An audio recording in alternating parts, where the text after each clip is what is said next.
ఈ దినాన మన వాక్య ధ్యానం కొరకై సమూయేలు 2వ గ్రంథం 6వ అధ్యాయం.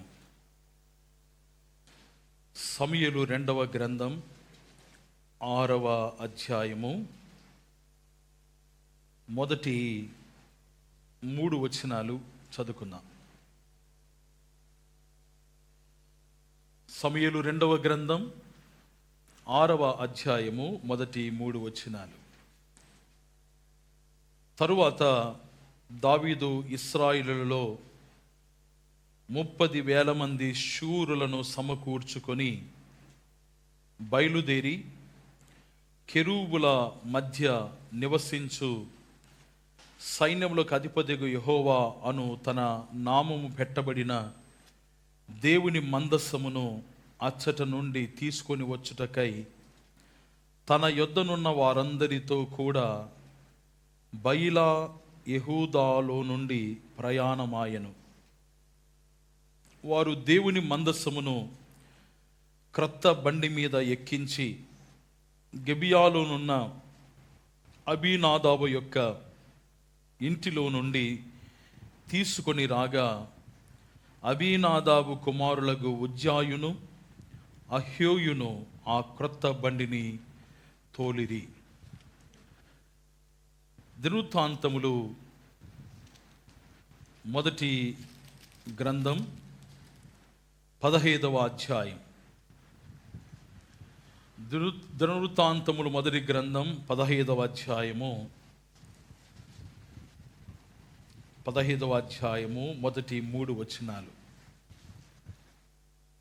దావీదు తన కొరకు దావీదు పురమందు ఇండ్లు కట్టించెను. దేవుని మందసమునకు ఒక స్థలమును సిద్ధపరిచి దాని మీద గుడారం ఒకటి వేయించెను.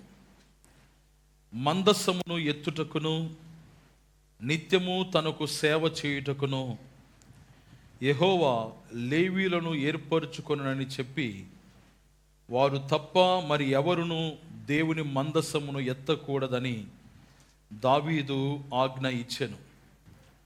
అంతటా దావీదు తాను యెహోవా మందసమునకు సిద్ధపరిచిన స్థలమునకు దాన్ని తీసుకొని వచ్చుటకై ఇశ్రాయేలులందరినీ యెరూషలేమునకు సమాజముగా కూర్చెను. తల వంచి ప్రభు సహాయం కొరకై ప్రార్థన చేద్దాం. ప్రార్థనలో మీరందరూ కూడా ఏకీభవించవలసిందిగా కోరుతూ ఉన్నాను. కనికర సంపన్నుడా, ఉన్నతుడవైన మా దేవ, మహోన్నతుడవైన మా తండ్రి, మీ పాదముల చెంత చేరి తల వంచి మిమ్మల్ని స్తుతిస్తున్నాం, కొనియాడుతున్నాం, మహిమపరుస్తూ ఉన్నాం. ఎందుకంటే సమస్త మహిమ, ఘనత, ప్రభావములు పొందడానికి మీరు మాత్రమే యోగ్యుడవు. ఏ మనిషి కూడా, ఏ మానవ మాత్రుడు కూడా యోగ్యుడు కాదు. అందును బట్టే మిమ్మల్ని కొనియాడుతున్నాం. ఈ ఉదయకాల సమయంలో మీ పాదముల చెంత మీ స్వరమును, మీ మాటలను, మీ వాక్యమును వినడానికి ఆశతో ఎదురు చూస్తూ ఆలకించటానికి సిద్ధపాటు కలిగిన వారముగా మీ సహాయాన్ని కోరుతూ ఉన్నా. మా హృదయ అంతరంగములు ఎరిగిన దేవుడు నాయన, మాకు ఏ మాటలు అవసరమో, ఏ మాటల చేత మా ఆత్మీయ జీవితము క్షేమాభివృద్ధి చెందుతుందో సంపూర్ణంగా ఎరిగిన ఆత్మదేవ, ఈ దినాన మీ లేఖనాల్లో నుండి మీరు మాకు బోధపరుస్తున్న సంగతుల ద్వారా మేము మేలు పొందేటట్లుగా మా జీవితాలతో మీరు మాట్లాడండి.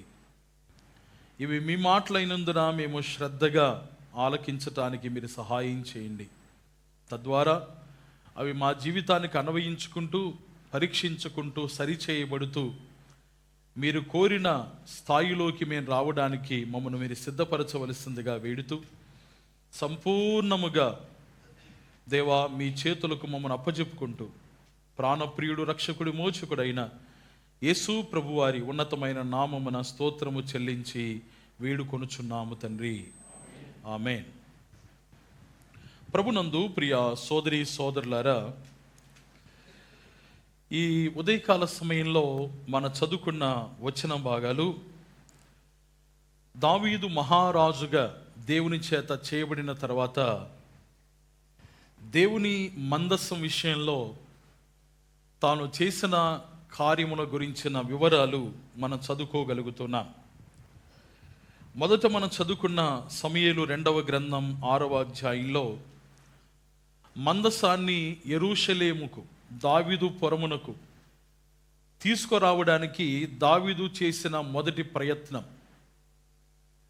రెండవదిగా మనం చదువుకున్న దినవృత్తాంతాల గ్రంథం 15వ అధ్యాయంలో అక్కడ దావీదు చేసిన రెండవ ప్రయత్నాన్ని మనము చూడగలుగుతున్నాం. దేవుని మందసం దేవుని ప్రజలు నివసించే స్థలములో ఉండకుండా మరొక చోట ఎందుకు ఉంచబడింది అనే దానికి బైబిల్ గ్రంథం చరిత్ర మనకు తెలియచేస్తూ ఉంది. సౌలు ఇశ్రాయేలు మీద రాజుగా ఉన్నప్పుడు ఫిలిష్తీయులతో యుద్ధం తనకు కలిగినప్పుడు ఆ యుద్ధములో తాను జయాన్ని పొందడానికి సైన్యము మధ్యలోకి దండులోనికి మందసాన్ని తీసుకొని రమ్మని పురికొల్పి మందసాన్ని దండు మధ్యకు తీసుకొని వస్తారు. ఆ దినాన మందసం వారి మధ్యకు తీసుకురావడానికి కారణం ఏంటంటే ఫిలిష్తీయుల మీద దేవుడు జయాన్ని కలిగించాలని, మందసం మా మధ్య ఉంటే మాకు జయము కలుగుతుంది అనే ఆలోచనతో దేవుని ప్రణాళిక, దేవుని ఉద్దేశం, దేవుని సెలవు ఏది పొందకుండా మనుష్య ఆలోచనతో నిర్ణయం తీసుకొని దేవుని మందస్సాన్ని తమ దగ్గరకు వారు తీసుకొని వస్తారు. దేవుని మందస్సం వారి మధ్యకు వచ్చినా ఆ దినాన ఫిలిష్తీయుల మీద జయం కలగకపోవడం మాత్రమే కాకుండా దేవుని మందస్సమును సహా ఫిలిష్తీయులు పట్టుకొని వెళతారు. అది ఇశ్రాయేలు చరిత్రలో ఒక ఘోరమైన దుర్దినం. ఇశ్రాయేలు ప్రజలు ఓడిపోవటం మాత్రమే కాకుండా, హతం చేయబడటం మాత్రమే కాకుండా దేవుని మందస్సము కూడా పట్టబడటం అనేది అది చాలా శాపకరమైన సంగతిగా చరిత్రలో నిలిచిపోయింది. ఇందుకు దేవుని మందస్సం అంటే అర్థం ఏంటి, దేవుని మందస్సం గురించి మనం ఏమి తెలుసుకోవాలి అనే సంగతులు మొదట ఒక 2-3 నిమిషాలు విన్న తర్వాత ఆ దేవుడి మందస్సం యొక్క ఔన్నత్యం ఎలాంటిదో అనే సంగతి కూడా మనం తెలుసుకోవాలి. దేవుని మందస్సం అనగా ఒక పెట్టె. దాని కొలతలు, దాని వివరాలు నిర్గమాకాండం 25వ అధ్యాయంలో మనం చూస్తాం. తెరవండి, నిర్గమాకాండం 25వ అధ్యాయంలో దానిని ఏ రీతిగా రూపొందించాలో అనే సంగతులు రాయబడ్డాయి. నిర్గమాకాండం 25వ అధ్యాయము 10వ వచనము నుండి, వారు తుమ్మకర్రతో ఒక మందసమును చేయవలెను. దాని పొడుగు 2 మూరల నర, దాని వెడల్పు 3 నర, దాని ఎత్తు 3 నర. దాని మీద మేలిమి బంగారు రేకు పొదిగింపవలెను, లోపలను వెలుపలను దానికి పొదిగింపవలెను. దాని మీద బంగారు జవను చుట్టూ కట్టవలెను. దానికి 4 బంగారు ఉంగరములను పోతపోసి ఒక ప్రక్కను 2 ఉంగరములు, ఎదుటి ప్రక్కను 2 ఉంగరములు ఉండునట్లు దాని 4 కాళ్లకు వాటిని వేయవలెను. తుమ్మకర్రతో మోతకర్రలను చేసి వాటికి బంగారు రేకులను పొదిగించి వాటితో ఆ మందసమును మోయుటకు ఆ ప్రక్కల మీది ఉంగరములలో ఆ మోతకర్రలను దూర్చవలెను. ఆ మోతకర్రలు ఆ మందసపు ఉంగరములోనే ఉండవలెను, వాటిని దాని యొద్ద నుండి తీయకూడదు. ఆ మందసములో నేను నీకిచ్చు శాసనములను ఉంచవలెను. మరియు నీవు మేలిమి బంగారుతో కరుణాపీఠమును చేయవలెను. దాని పొడుగు 2 మూరల నర, దాని వెడల్పు 3 నర. మరియు దాని 2 బంగారు కెరూబులను చేయవలెను. కరుణాపీఠం యొక్క 2 కొనలను నగిషీ పనిగా చేయవలెను.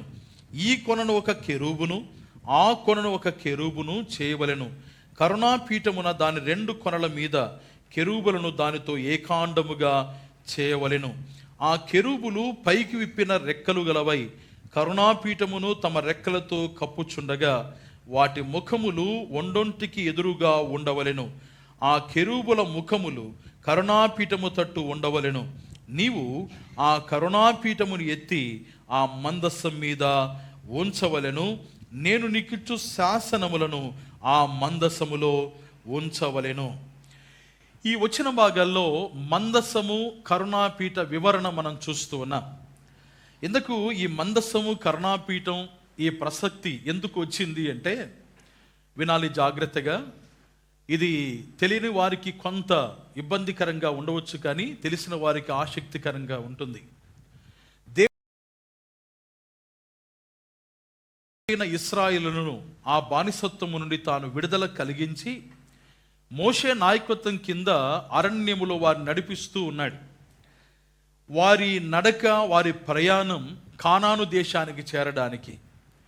దేవుడు పితరుడైన అబ్రహాముతో ఇచ్చిన వాగ్దానం ఏంటంటే, నీవున్న దేశాన్ని వదిలిపెట్టి, విగ్రహాలను వదిలిపెట్టి, నీ బంధువులు వదిలిపెట్టి, నీ తండ్రి ఇంటిని వదిలిపెట్టి, నేను నీకు ఒక దేశాన్ని చూపించబోతున్నాను.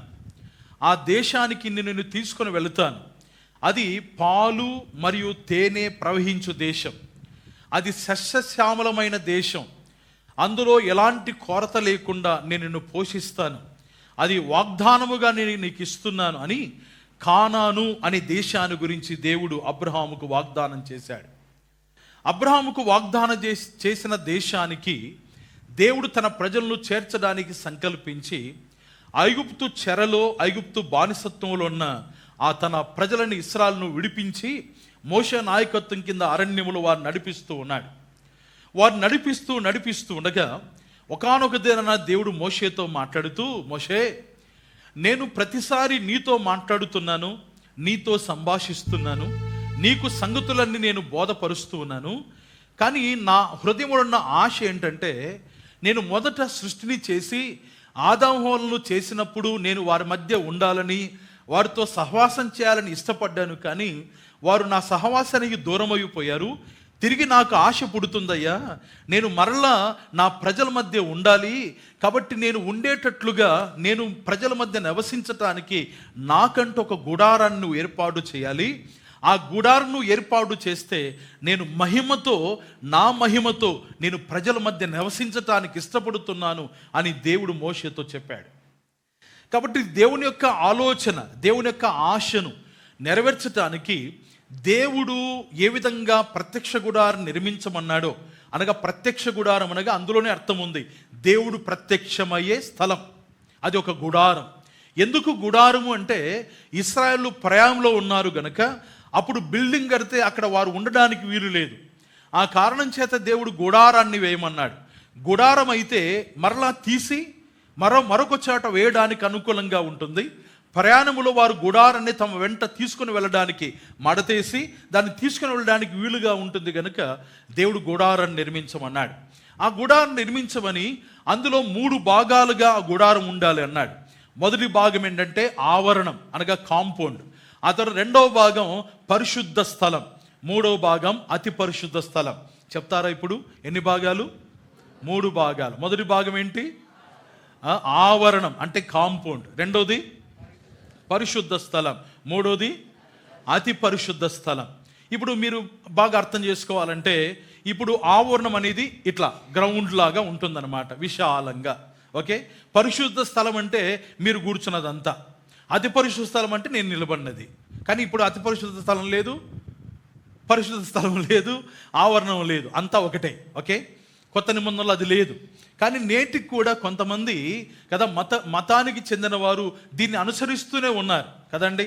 పరిశుద్ధ స్థలం అంటారు, దీన్ని అతి పరిశుద్ధ స్థలం అంటారు. దీంట్లోకి ఎవరు రాకూడదు, కేవలము ఎవరు రావాలి? పాస్టర్ మాత్రమే రావాలి, కేవలం గురువు మాత్రమే రావాలి.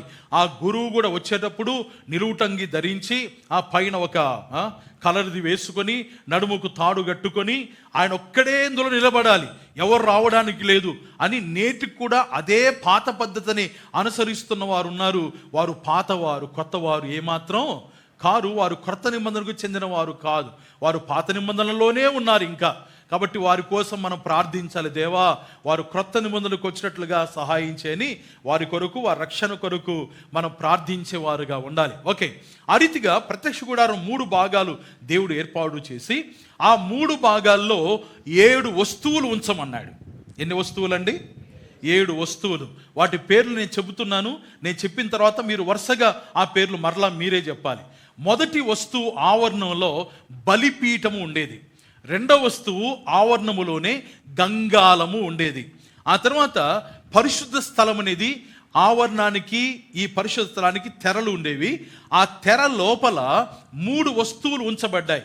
ఒకటి దీపవృక్షం, రాసుకోకూడదు ఎవరు, గుర్తుంచుకొని చెప్పాలా. ఒకటి దీపవృక్షం, రెండవది సన్నిధి రొట్టెల బల్ల, మూడవది ధూప వేదిక. ఈ విధంగా 3 వస్తువులు పరిశుద్ధ స్థలములో ఉండాలి. ఆ తర్వాత అతి పరిశుద్ధ స్థలంలో, ఇంతవరకు మనం చదువుకున్నాం కదా, రాసుకుంటున్నారు దొంగగా. ఓకే, అతి పరిశుద్ధ స్థలంలో, ఓకే తర్వాత రాసుకుందరులే, గుర్తుపెట్టుకోవడానికి నేను చెప్తున్నాను. ఓకే, అతి పరిశుద్ధ స్థలంలో మందసము మరియు కరుణాపీఠం. ఇప్పుడు మొత్తం ఎన్ని అయ్యాయి? ఇప్పుడు చెప్పండి. ఒక్కసారి చెప్తే ఎట్లా చెప్తాం అంకుల్ అంటారా? ఓకే, ఆవరణములో 2 వస్తువులు, ఒకటి బలిపీఠము, రెండోది గంగాలం. బలిపీఠం మీద బలు అర్పిస్తారు. అర్పించిన యాజకులు పరిశుద్ధ స్థలంలోకి వచ్చే ముందుగా ఆ గంగాలములో నీళ్లు ఉంచబడతాయి. ఆ నీళ్లతో వారు శుభ్రపరుచుకొని పరిశుద్ధ స్థలంలోకి రావాలి. పరిశుద్ధ స్థలంలోకి వస్తే అక్కడ 3 వస్తువులు ఉంటాయి. ఒకటి ఏంటి? దీప వృక్షం. 7 కాండములు కలిగి, 7 కొమ్మలు కలిగి వృక్షములాగా ఒక వస్తువు చేయబడుతుంది. ఆ దీపవృక్షం ఎప్పుడు దీపాలతో అది ఉంటుంది. ఆ దీపం నిత్యము వెలుగుతూ ఉండాలి. అది ఎల్లప్పుడూ వెలుగుతూనే ఉండాలి మందిరంలో. అది దీపవృక్షం. రెండో వస్తువు ఏంటి? అతి పరిశుద్ధ స్థలంలో సన్నిధి రొట్టెల బల్ల. దాని మీద రొట్టెలు ఉంచబడతాయి. 12 రొట్టెలు దాని మీద ఉంచబడతాయని గ్రంథంలో రాయబడింది. అది రొట్టెలు ఉంచబడే స్థలం. ఆ తర్వాత 3వ వస్తువు ధూప వేదిక. అంటే దాని మీద ధూపం వేస్తారు. అది ప్రార్థనలకు సూచన. ధూపం వేసినప్పుడు ఆ ధూపము తండ్రైన దేవుడు ఆగ్రహించి ప్రజల మీద ఉన్న శాపాన్ని ఎత్తివేసి ప్రజలను దీవించడానికి ధూప వేదిక ఉంచబడింది. ఇది పరిశుద్ధ స్థలంలో ఉండే ధూప వేదిక. ఇప్పుడు పరిశుద్ధంలో ఎన్ని వస్తువులు? 3 వస్తువులు. చెప్పండి వరుసగా. దీపవృక్షం, సన్నిధి రొట్టెల బల్ల. కొంతమంది అందరితో పాటు చెప్తానే ఉన్నారు కదండి, అందరితో పాటు అంటున్నారు. ఓకే, ఇప్పుడు చెప్పండి. దీపవృక్షం, సన్నిధి రొట్టెల బల్ల, ధూప వేదిక. ఈ 3 వస్తువులు పరిశుద్ధ స్థలములో ఉండేవి. ఆ తర్వాత 3వ స్థలం ఏంటి? 3వ భాగం అతి పరిశుద్ధ స్థలం. అతి పరిశుద్ధ స్థలంలో 2 వస్తువులు ఉన్నాయి. ఇంతవరకు మనం చదువుకున్నాం. మందసము, దానిపైన కరుణా పీఠం. ఇది చాలా ప్రత్యేకమైనది. మిగతా వస్తువుల కంటే ఈ 2 వస్తువులు చాలా ప్రత్యేకమైనవి. ఎందుకు అంటే ఈ అతి పరిశుద్ధ స్థలములో ఈ కెరూబులు, కరుణాపీఠం మీద కెరూబులు, 2 దూతలు నగిషీ పనిగా చేయబడి ఆ 2 దూతలు ఒక ముఖం ఒకరి వైపు ఉన్నట్టుగా ఇట్లా ఎదురుగా ఉండటం, ఆ రెక్కలు, చాచిన రెక్కలు ఆ కరుణాపీఠాన్నంతా మందసాన్ని కప్పివేసినట్టుగా అవి చేయబడ్డాయి. ఆ కరుణాపీఠం మీద నుండి దేవుడు మోషేతో, ఆ విధంగా యాజకులతో దేవుడు మాట్లాడడానికి తాను ఇష్టపడ్డాడు. దేవుని సన్నిధి మేఘం రూపం వలె ఆ మందిరం మీద నిలిచి అతి పరిశుద్ధ స్థలం ఉండే స్థలములో దేవుని మహిమ నిలిచేదనమాట. కాబట్టి దేవుడు వారి మధ్య నివసించటానికి ఆ విధంగా ప్రత్యక్ష గుడారాన్ని ఏర్పాటు చేయమన్నాడు. ఇప్పుడు మనం మందసం గురించి మాట్లాడుకుంటున్నాం. ఈ 7 వస్తువుల గురించి మనం మాట్లాడుకుంటే, చర్చిస్తే, ధ్యానం చేస్తే అందులో చాలా విలువైన సంగతులు ఉన్నాయి. ప్రభు కృప చూపితే మన సహోదరులు ఎవరైనా సిద్ధపడితే ఆ సందేశాలు మనం వింటాం. ఓకే, ఇప్పుడు మందసం అనేది అది ఒక పెట్టెగా చేయబడింది. ఎందుకు ఆ పెట్టె చేయబడిందంటే అందులో 3 వస్తువులు ఉంచబడాలి. హెబ్రీ పత్రిక తెరవండి. హెబ్రీ పత్రిక 9వ అధ్యాయం. చాలా వివరాలు ఉన్నాయి. అన్ని వివరాలు చెప్పడానికి సమయం లేదు కనుక నేను త్వరగా ఆ సంగతులు చూపించి ఒక్క మాట నేను జ్ఞాపకం చేసి దినం సందేశాన్ని ముగిస్తాను. మిగతా విషయాలు ప్రభుచితమైతే మరలా మనం వింటాం.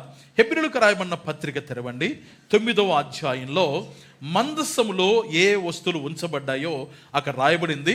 ఒక్కసారి ఆ వచనాన్ని చదువుకొని మరలా పాట భాగంలోకి మనం వద్దాం. హెబ్రీయులకు రాయబడిన పత్రిక 9వ అధ్యాయము 4వ వచనాన్ని చదువుదాం. 4వ వచనములో రెండవ భాగం ఆ మందసములో, హెబ్రీ పత్రిక 9వ అధ్యాయం 4వ వచనం 2వ భాగం. ఆ మందసములో మన్నాగల బంగారు పాత్రయు, చిగురించిన అహరోను చేతి కర్రయు, నిబంధన పలుకలను ఉండెను. ఓకే, ఇప్పుడు మందసములో 3 వస్తువులు ఉన్నాయి. ఒకటేంటి? మన్నాగల బంగారు పాత్ర. ఏముందమ్మా? మన్నాగల బంగారు పాత్ర.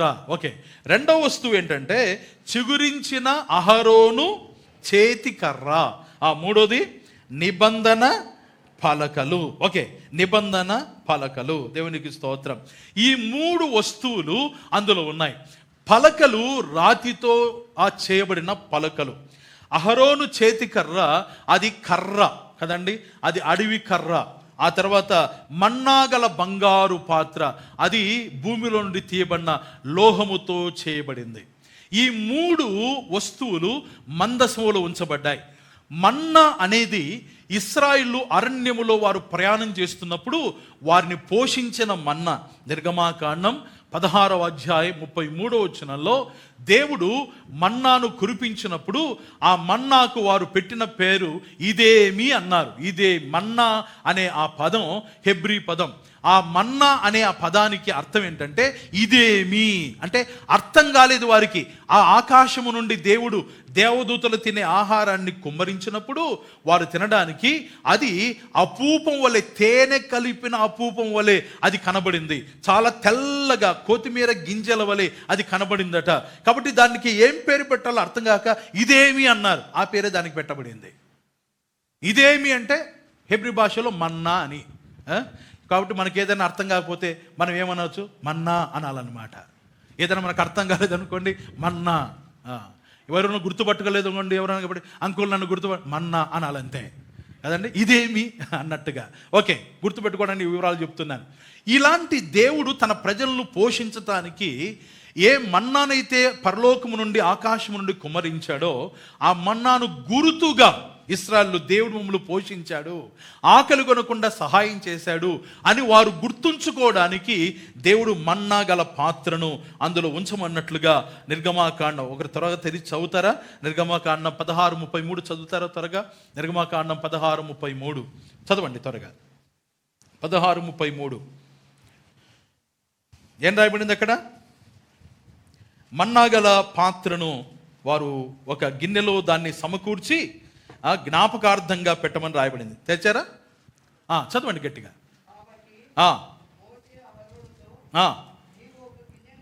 ఆ గిన్నెని తీసుకొని ఓమేరు మన్నాను పోసి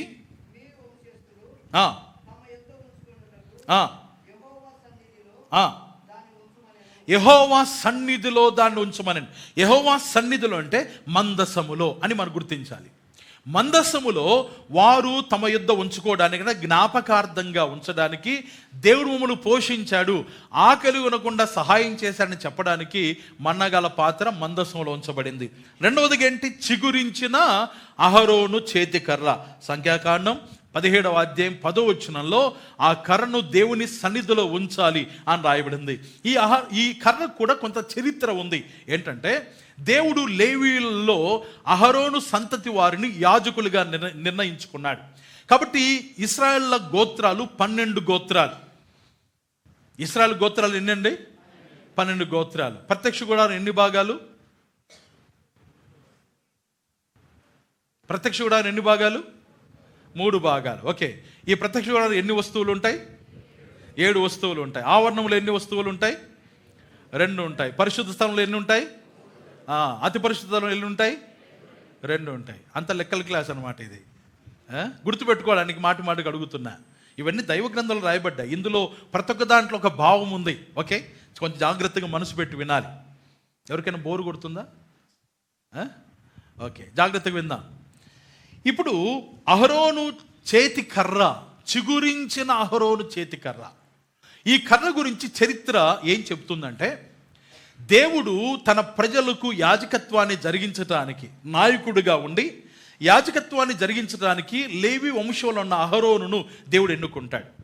కాబట్టి ఈ సంగతి ఇశ్రాయేలు ప్రజలందరూ ఎరిగేటట్లుగా, తెలుసుకునేటట్లుగా దేవుడు ఒక ప్రత్యేకతను అహరోను సంతతికి ఇవ్వడానికి సంకల్పించి ఒక్కొక్క గోత్రానికి ఒక కర్రను తీసుకురమ్మంటారు.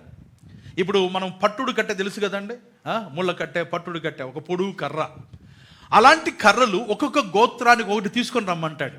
తీసుకొచ్చిన తర్వాత అవి యెహోవా సన్నిధిలో ఉంచాలి. ఉంచిన తర్వాత మరుసటి దినానికి ఏ కర్ర అయితే, అవన్నీ పచ్చి కర్రలు కాదు, ఒట్టి కర్రలు అంతే, అందులో పచ్చిదనం లేదు. అలాంటి ఒట్టి కర్రను తీసుకొని వచ్చి 12 కర్రలను దేవుని సన్నిధిలో ఉంచిన తర్వాత ఏ కర్రకైతే చిగురు వస్తుందో, ఏ కర్ర అయితే అది చిగురిస్తుందో, ఆ కర్ర ఎవరి కర్రగా ఉంటుందో ఆ కర్రకు చెందిన వారే లేవీలుగా మందిరంలో పరిచర్య చేసేవారుగా ఉండాలి, వారు నాయకత్వం వహించేవారుగా ఉండాలి, వారు ప్రజలకు దేవునికి మధ్యవర్తులుగా ఉండాలని దేవుడు ప్రణాళిక రూపొందించి ఆ పనిని తాను చేపట్టాడు. దాని వివరాలు మనకు సంఖ్యాకాండంలో కనబడతాయి. 17వ అధ్యాయం తెరుద్దాం. ఒకసారి ఆ సంగతులు మనం తెలుసుకొని తర్వాత మిగతా విషయాలు విందాం. చూడండి, సంఖ్యాకాండ గ్రంథం 17వ అధ్యాయం తెరవండి. 17వ అధ్యాయంలో మనం గమనించినప్పుడు ఆ వచన భాగాల్లో ఈ రీతిగా ఉంది. చూడండి, 5వ వచనం చదువుతాను. 5వ వచనం 17:5. అప్పుడు నేను ఎవరిని ఏర్పరచుకొందునో వాని కర్ర చిగురించును, ఇశ్రాయేలు మీకు విరోధముగా సనుగుచుండు సనుగులు నాకు వినబడకుండా మాన్పివేయుదును. ఇశ్రాయేలు సనుగుతున్నారు, నాయకత్వ విషయంలో వారు సనుగుతున్న వారుగా ఉన్నారు. కాబట్టి వారు సనుగు మాన్పడానికి దేవుడు ఒక నాయకుడిని ఏర్పాటు చేయడానికి ఇష్టపడ్డాడు. కాబట్టి నేను ఎవరినైతే ఏర్పాటు చేసుకుందునో వారి కర్ర చిగురుస్తుంది అని దేవుడు ముందు చెప్పాడు. వారి కర్రలు అన్ని తీసుకొని వచ్చి దేవుని సన్నిధిలో వారు పెట్టారు. పెట్టిన తర్వాత 8వ వచనం చూడండి. 8వ వచనం, మరునాడు మోషే సాక్ష్యపు గుడారములోనికి వెళ్ళి చూడగా లేవి కుటుంబముదైన అహరోను కర్ర చిగిర్చి ఉండెను. అది చిగిర్చి పువ్వులు పూసి బాదము పండ్ల గలదాయను. ఎన్ని రోజుల్లో? ఒక్క రోజులో. మరుసటి రోజుకంతా ఆ ఒట్టి కర్ర ఏమైపోయిందంటే, నంబర్ 1 ఏమైంది? అది చిగిర్చింది. నంబర్ 2 పూలు పూసింది. ఆ తర్వాత బాదము పండ్లు గలదాయను. కాయలు కూడా కాదన్నా, ఏమైంది? పండ్లు గలదాయను. బాదం కాయలు తెలుసు మనకు కదండి, బాదం కాయలు తెలుసా తెలియదా? కొడదల్లో అంత బాదం చెట్లు వేసాం. బాదం కాయలు, బాదం చెట్టు చాలా చల్లగా ఉంటుంది, దాని ఆకులు వెడల్పుగా ఉంటాయి, చాలా విస్తీర్ణంగా అది అల్లుకుంటుంది అన్నమాట కొమ్మలు. ఓకే, ఇప్పుడు అహరోనుదైన ఆ చేతి కర్ర అది చిగుర్చింది. ఒక నాయకత్వం, ప్రజలు నడిపించి దేవునికి ప్రజలకు మధ్యవర్తిగా ఒక యాజకుడిగా ఉండడానికి అహరోను దేవుడు ఏర్పాటు చేసి, ఇప్పుడు ఆ కర్ర కూడా ఎక్కడ ఉంచబడాలి? మందసంలో ఉంచబడాలి. నంబర్ 1, మందసంలో ఏముంది? మన్నా గల బంగారు పాత్ర. అక్కడ ఖచ్చితంగా బంగారు ఉపయోగించాలి, మామూలు పాత్ర కాదు, అది మట్టి పాత్ర కాదు, అది బంగారు పాత్ర, లోహముతో చేయబడింది. ఆ తర్వాత 2వదిగా చిగురించిన అహరోను కర్ర. 3వదిగా రాయబడుతుంది నిర్గమాకాండ 20వ అధ్యాయంలో దేవుడు చెప్పాడు నిబంధన పలకలు. ఇవి మందసంలో ఉంచబడ్డాయి. కొంచెం దీన్ని మనము లోతుగా ఆలోచన చేస్తే ఈ 3 వస్తువులు మన ప్రభు అయిన యేసుక్రీస్తును కనపరుస్తున్నాయి. మన ప్రభు అయిన యేసుక్రీస్తు వారు ఇశ్రాయేలు ప్రజలు దేవుడు పోషించిన మన్నాకు ముంగుర్తుగా ఉన్నాడు. ఆయన జీవాహారమైన వాడు. నేను జీవాహారమునని తాను ప్రకటించాడు. యోహాను సువార్తలో ఆ మాటలు మనం చూడగలం. ఆయన జీవాహారమైన వాడు. నన్ను తింటే మీకు నిత్య జీవం కలుగుతుంది. ఎవరైతే నా రక్తము త్రాగి నా శరీరం ఎవరైతే తింటారో వారికి నిత్య జీవం కలుగుతుంది అన్నాడు. చదువు చూడండి, యోహాను సువార్త 6వ అధ్యాయం. మనం ఎక్కడికెక్కడో వెళుతున్నాం పరిశుద్ధాత్మ దేవుని సహాయం ద్వారా. దేవునికి స్తోత్రం, ఆయనకే మహిమ కలుగును గాక. 6వ అధ్యాయం తెరవండి, యోహాను సువార్త 6వ అధ్యాయం 51వ వచనం. పరలోకము నుండి దిగి వచ్చిన జీవాహారమును నేనే. ఎవడైనను ఈ ఆహారం భుజించితే వాడు ఎల్లప్పుడూ జీవించును. మరియు నేను ఇచ్చు ఆహారము లోకమునకు జీవము కొరకైన నా శరీరమే అని మీతో నిశ్చయముగా చెప్పుచున్నాను. 53వ వచనం. కావున యేసు ఇట్లా నేను, మీరు మనుష్య కుమారుని శరీరము తిని ఆయన రక్తము త్రాగితేనే కానీ మీలో మీరు జీవము గలవారు కారు అన్నాడు. ఇప్పుడు మన ప్రభువైన యేసుక్రీస్తు వారు ఆయన జీవాహారమైన వాడు. జీవాహారమును నేనే అన్నాడు. ఇప్పుడు మందస్సములో ఆ బంగారు పాత్రన మన్నా ఎవరిని పోలి ఉందండి? మన ప్రభు అయిన యేసుక్రీస్తు. ఆయన మనల్ని జీవింపజేసేవాడు. ఆయన మనకు జీవాహారమైన వాడు. మనుషుడు రొట్టె వలన మాత్రమే కాదు కానీ చెప్తారా? Fill up the blanks. దేవుని నోటి నుండి వచ్చు ప్రతి మాట వలన జీవిస్తాడు. దేవుని వాక్యం, దేవుడు మనల్ని పోషించేవాడు.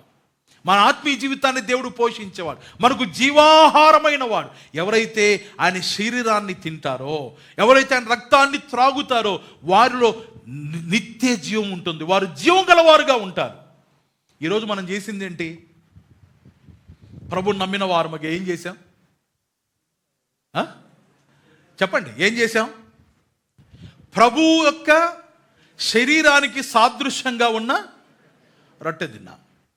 ఆయన మన కొరకు కార్చిన రక్తానికి సాదృశ్యంగా ఉన్న రసం తాగినాం. కాబట్టి ఇప్పుడు మనకేమొచ్చింది? నిత్య జీవం వచ్చిందా? ఇప్పుడు ఆ రొట్టెను ఆ రసాన్ని తాగాం, సాదృశ్యంగా ఉన్నదాన్ని. ఇప్పుడు మనకు నిత్య జీవం వచ్చిందా? ఏమొచ్చింది? ఇప్పుడు ప్రభు ఇక్కడ ఏమంటున్నాడు? నా శరీరము తిని నా రక్తము త్రాగువాడు నిత్య జీవం గలవాడు, వాళ్ళలో జీవం ఉంటుంది. ఈ మాట ఈరోజు మనం చేసిన మాట రెండిటికి పొంతనే లేదు. అది వేరు, ఇది వేరు. ఇది వేరు, యోహాను సువార్త 6వ అధ్యాయంలో చెప్పింది వేరు. ఇది మనం గమనించాలి. నా శరీరము తిని నా రక్తము త్రాగువాడు అని అంటే అర్థం ఏంటంటే, ఎవరైతే నేను పాపుల కొరకు నా శరీరాన్ని అప్పగించి నా రక్తాన్ని కార్చాను, ఎవరైతే దాన్ని అంగీకరిస్తారో, ఎవరైతే దాన్ని స్వీకరిస్తారో, నేను రక్షణ కొరకై ప్రాణాన్ని పెట్టాను అని ఎవరైతే నమ్ముతారో, ఎవరైతే నన్ను హృదయంలో చేర్చుకుంటారో, నేను చేసిన సర్వకార్యాన్ని ఎవరైతే అంగీకరిస్తారో వారికి నిత్య జీవం కలుగుతుంది అన్నాడు. ప్రతి ఆదివారమున మనము ఇందులో పాలు పొందుట అనేది ఇది మనకు జీవాన్ని ఇచ్చేది కాదు. జీవము కలిగిన వారముగా అందులో మనము ప్రభువును జ్ఞాపకం చేసుకోవడానికి మాత్రమే. ఇది మరొక హెచ్చరిక తెలియజేస్తున్న, జాగ్రత్తగా వినండి. ఇందులో మనము యోగ్యముగా పాలు పొందకపోతే దేవుని కోపం మనకు వస్తుంది. మనము ప్రభు శరీరం, ప్రభు రక్తముగా ఆయన చెప్పిన అందులో మనం పాలు పొందకపోతే, అనగా దేంట్లో రక్షణ భాగ్యాన్ని మనం పొందకపోతే మనకు శిక్ష వస్తుంది, దేవుని శాపం వస్తుంది. కాబట్టి యోహాను సువార్త 6వ అధ్యాయంలో చెప్పబడింది ఏంటంటే రక్షణ కార్యాన్ని గురించే కానీ ఆరాధన క్రమాన్ని గురించి కాదు. చాలామంది పొరపాటు చేస్తూ ఉంటారు. ఈ వచనాలు చదవడం, మనం ఆయన శరీరాన్ని తినాలి, ఆయన రక్తాన్ని తాగాలి, అప్పుడు తాగితే ఏమొస్తుంది? నిత్యజీవం వస్తుంది. ఆల్రెడీ మనకు నిత్యజీవం పొందిన వారమే కదా, ప్రభుని అంగీకరించిన వారమే కదండి. మనకు నిత్యజీవం ఉందా లేదా? ఉన్న వారందరూ ఆమేన్ చెప్పండి ఒకసారి గట్టిగా. లేని వారందరూ హల్లెలూయా చెప్పండి. చెప్పడంలా ఉన్నారు లేని వారు కూడా ఇక్కడ. ఇంకా నిత్యజీవాన్ని పొందని వారు ఉన్నారు. ఆడ ఫిలిప్ ఉన్నాడు, అమ్మలకు సురేష్ తమ్ముడు ఉన్నాడు. మీరు ఇంకా నిత్యజీవం పొందాలా? ఈ బాబు ఉన్నాడు. మీరు ఇంకా ప్రభు శరీరాన్ని రక్తాన్ని మీరు స్వీకరించాలా? మీరు రక్షించబల్లా? మీరు చచ్చిపోతే అడిగిపోతారు. ఏనాయన అడిగిపోతారు? పరలోకం వస్తారా మా ఏంట? అంకుల్ అంకుల్ అంకుల్ నేను వచ్చా అంకుల్ అంటే అప్పుడు మాకు నీకు అసలు సంబంధమే. రక్షించబడిన వారు ఇక్కడ ఉన్నారు, సహోదరులు కూడా ఉన్నారు. ఇంకా ప్రభుని అంగీకరించాలా, ఇంకా రక్షణ భాగ్యాన్ని పొందాలా, ఆయన శిలువ కార్యాన్ని ఇంకా అంగీకరించాలా. ఆయన సత్యాన్ని మాకేం సంబంధం అనుకుంటున్నారు?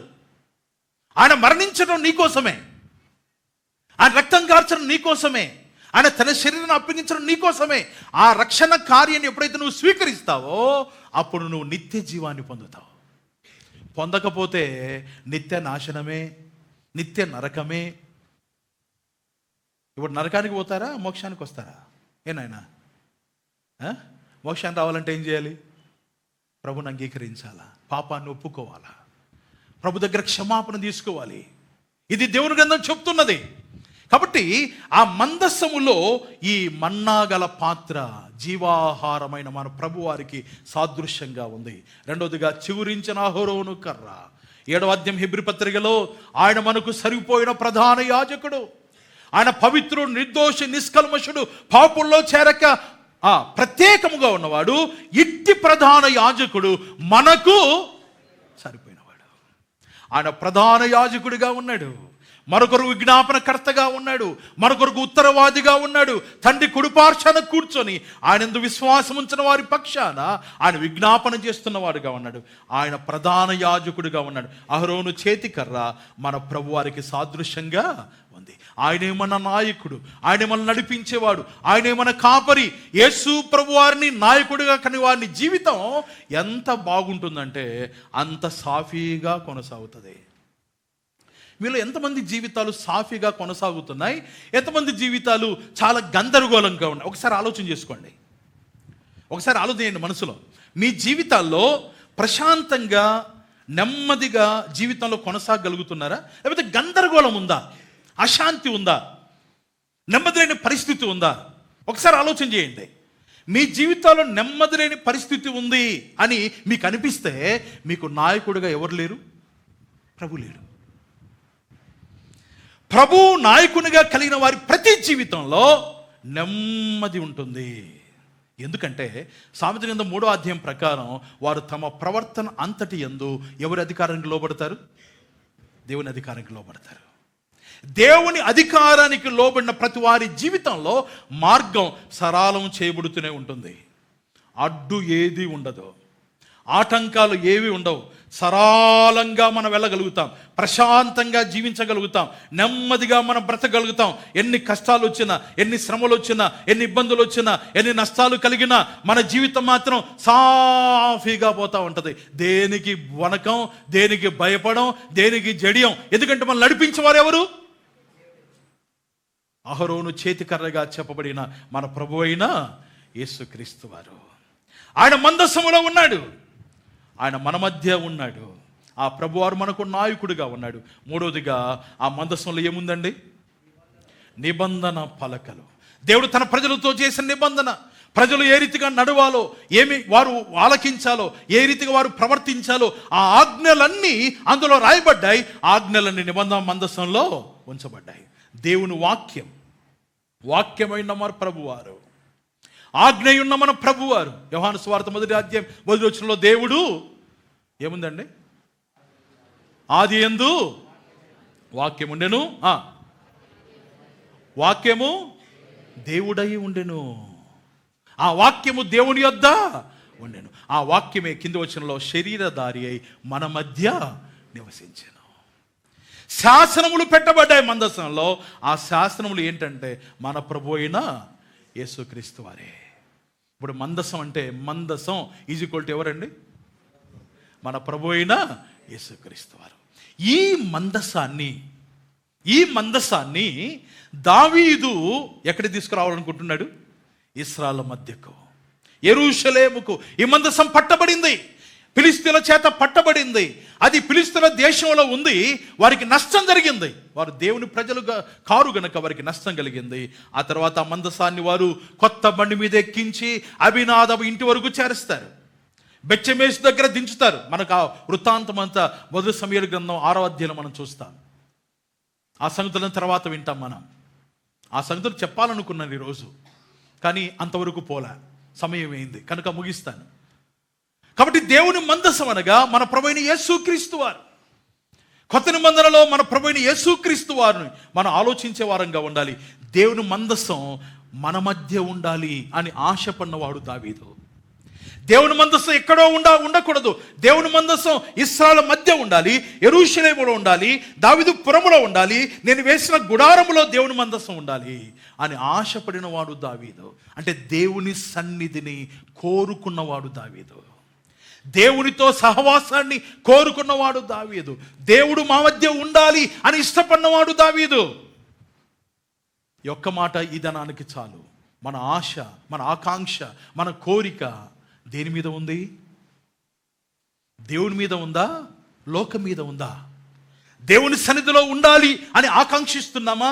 మన ప్రభువుతో మన సాన్నిహిత్యాన్ని కలిగి జీవించాలని ఇష్టపడుతున్నామా? లోకముతో మనము సాన్నిహిత్యాన్ని కలిగి ఉండడానికి ఇష్టపడుతున్నామా? మన ఇష్టం దేని మీద ఉంది? మన ఆశ దేని మీద ఉంది? మన ఆలోచన అంతా దేని మీద ఉంది? ప్రభు మీద ఉందా? లోకం మీద ఉందా? దావీదు రాజుగా అయిపోయిన తర్వాత, తనకు ఇల్లు కట్టుకున్న తర్వాత దావీదు ఆలోచన అంతేముందంటే దేవుని మందసం మన మధ్య ఉండాలి. దేవుని మందసం ఎక్కడో ఉండడానికి వీల్లేదు. ఇశ్రాయేలందరూ దేవుణ్ణి ఆరాధించడానికి, దేవుని పూజించడానికి అనువైన స్థలం యెరూషలేం. ఆ యెరూషలేములో దేవుని మందసం ఉండాలి.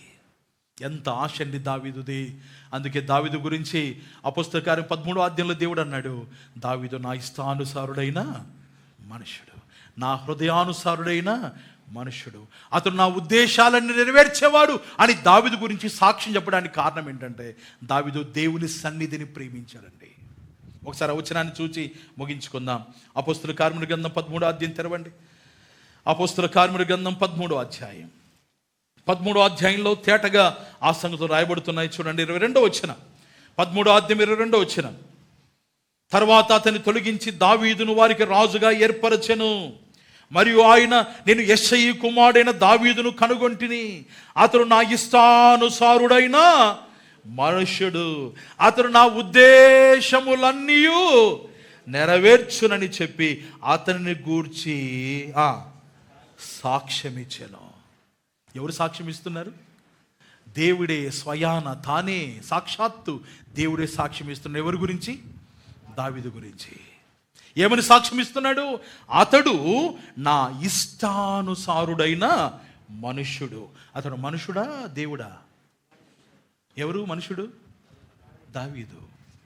మల్లెక్క మనుషుడా? ఏమైనా స్పెషాలిటీ ఉందా ఆయనకు? మల్లెక్క మనుషుడే కదండి. మల్లెక్క మనుషుడా కాదా? మనలాంటి మనుషుడే. అలాంటి మనుషునికి దేవుడిచ్చిన సాక్ష్యం, అతడు నా ఇష్టానుసారుడైన. అంటే దేవుడు ఏమి ఇష్టపడతాడో అది ఎవరు చేస్తున్నారు?